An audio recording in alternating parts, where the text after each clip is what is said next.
In a world shrouded by moonlit fog, where ancient ruins whisper tales of forgotten power, there are things best left undisturbed.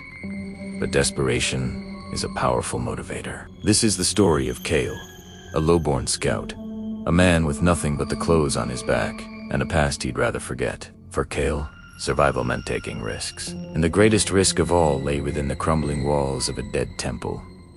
A place rumored to hold relics of immense power. Legends spoke of a horn, an artifact said to call allies from the shadows, a single note capable of turning the tide of any battle. For a scout with no one to call his own, the temptation was too strong to resist. He found it clutched in the stony grip of a fallen god, an ornate horn carved from bone and etched with glowing runes that seemed to pulse with a life of their own. It felt cold to the touch, heavy with the weight of ages.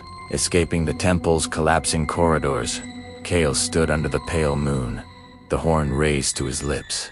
He was thinking of the life he could build, the respect he could earn. One blow, that's all it would take. He filled his lungs with the misty night air and blew, but the sound that echoed through the valley was not a call to arms. It was a guttural, soul-shaking groan, a sound that seemed to tear at the very fabric of reality. Instead of allies, something else answered the call. From the swirling mists, colossal shapes began to form. They were monstrosities, beasts of nightmare stitched together from shadow and sorrow. Kale watched in horror as one creature solidified, its form a terrifying mosaic of a childhood bully's sneer, a starving dog he couldn't save, and the disappointed face of his father.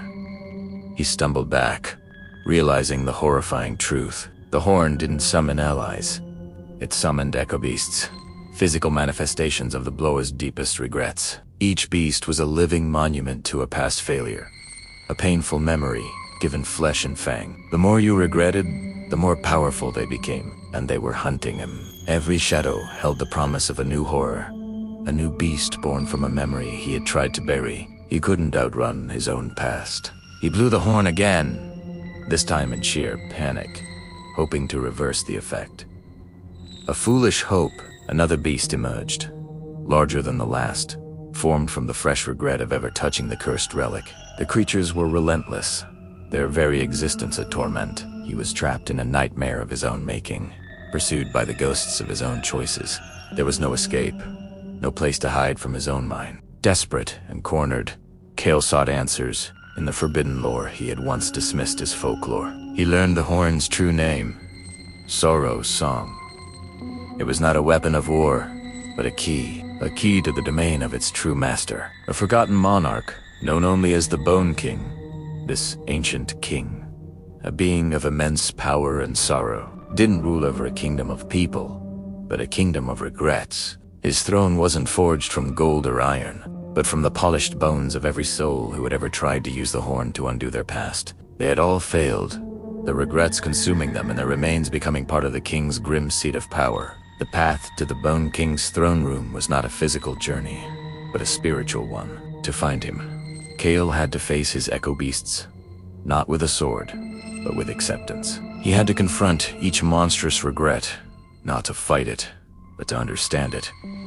To forgive himself for the mistakes that gave it life. His first major trial came in a haunted forest, where a beast formed from his youthful arrogance and a betrayal of his closest friend cornered him. Its claws were the sharp words he had spoken, its eyes the tears he had caused. Instead of drawing his blade, Kale lowered his weapon. He spoke to the beast, acknowledging his fault, his voice thick with the remorse he had suppressed for years. As he accepted his part in the painful memory, the beast didn't die in a flash of light, but slowly dissolved, its monstrous form turning back into harmless mist. One by one, he faced his demons. The beast of cowardice, born from a time he ran from a fight, was met with an act of courage defending a lost child from lesser shadow creatures. The beast of greed, from a time he stole food from another hungry orphan, was pacified when he gave away his last rations to a starving family. Each act of atonement, each moment of genuine acceptance, unraveled one of his monstrous pursuers. With each victory, the path to the Bone King became clearer. Not as a location on a map, but as a feeling, a deep resonance, pulling him toward the heart of all sorrow. The journey was transforming him. He was no longer a scout running from his past, but a pilgrim walking toward it. Finally, he stood before the throne of bones. The chamber was vast and silent, the air thick with the weight of a million regrets, and upon the throne sat the Bone King. He wasn't a monstrous tyrant, but a skeletal figure draped in ethereal robes, his empty sockets glowing with a dim, melancholic light. He didn't move, he didn't speak, but Kale could feel his ancient, overwhelming sadness. The king was a prisoner, who's like him, bound by the collective regrets of all who had blown the horn. He was the final echo, the ultimate regret. The Bone King offered no grand battle. The final challenge was a choice. Before Kaele Tupats, one path would allow him to place the horn on an altar, silencing it forever. This would free him from his past, erase his regrets, and allow him to walk away a blank slate, with no memory of his mistakes or the lessons they taught him. The other path was far harder. He could take the Bone King's place upon the throne. He would become the new guardian of Sorrow's song, burdened with the weight of every regret the horn would ever summon. But in doing so, he would gain the power to help others who fell into the horn's trap, guiding them on their own path of acceptance, using his own hard-won wisdom. He would be a king of sorrows, but also a beacon of redemption. Kale looked at his hands, no longer the trembling hands of a frightened scout. He thought of the blank piece of forgetting, and then he thought of the purpose in remembering. He thought of all the others who might make the same mistake he did. He looked at the weary figure on the throne and made his choice. He walked toward the throne, not toward the altar. He chose to bear the burden, to turn his own painful journey into a guide for others. As he sat upon the throne of bones,